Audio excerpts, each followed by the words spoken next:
என்று சொல்லிக்கொள்ள உம்மை விட யாருமில்லை.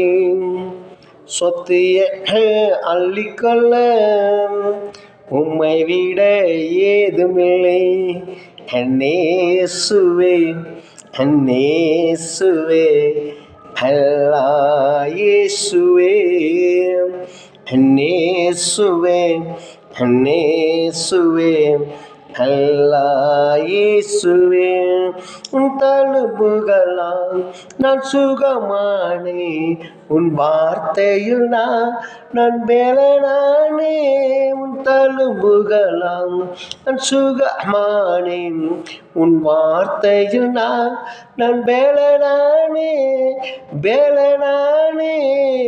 இயேசுவே இயேசுவே அல்லா இயேசுவே இயேசுவே இயேசுவே அல்லா இயேசுவே. மறுபடி சொல்லலாம். அவருடைய தழும்புகளால் நம்மளுடைய காயங்கள் சுகமாகிவிட்டன. அவருடைய தழும்புகளால் நம்மளுடைய காயங்கள் சுகமாகிவிட்டன. ஆனால் இன்றைக்கு நிறைய பேர்த்துக்கு அந்த காயம் ஆறலை.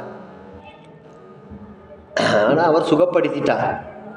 ஆனால் உங்களுக்கு இன்னும் காயம் ஆறலையே. ஏன் உங்கள் வாழ்க்கையில் மட்டும் காயம் ஆற மாட்டேங்குது அப்படின்னா, காயம் ஆறுனது ஆண்டவருக்கு தெரியுது. காயத்தை மறுவ குத்தி பார்க்குறது நம்மளுடைய வேலையாக இருக்கிறது. அதான் காயம் ஆறிச்சுல. இப்போ போன மாதம் கவலைப்பட்டதை குறித்து இந்த மாதம் அதுவே சிந்திக்கிறோமா?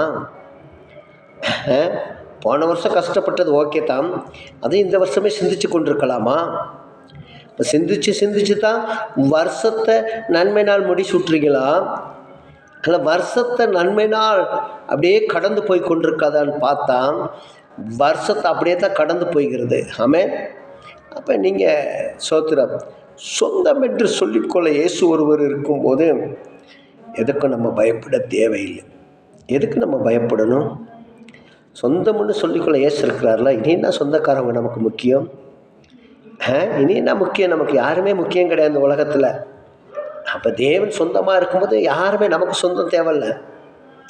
அப்போ ஆண்டவராக இயேசு கிறிஸ்து நம்ம சொந்தமாக பிடித்து கொண்டோம் அப்படின்னா, அவர் நம்ம வாழ்க்கையில் அவர் அதுக்கு மேலே சொல்கிறார், உன்னை என் சொந்தம்னு சொல்கிறேன், நீ என் சொந்தக்கார மகன், நீ என் சொந்தக்கார மக,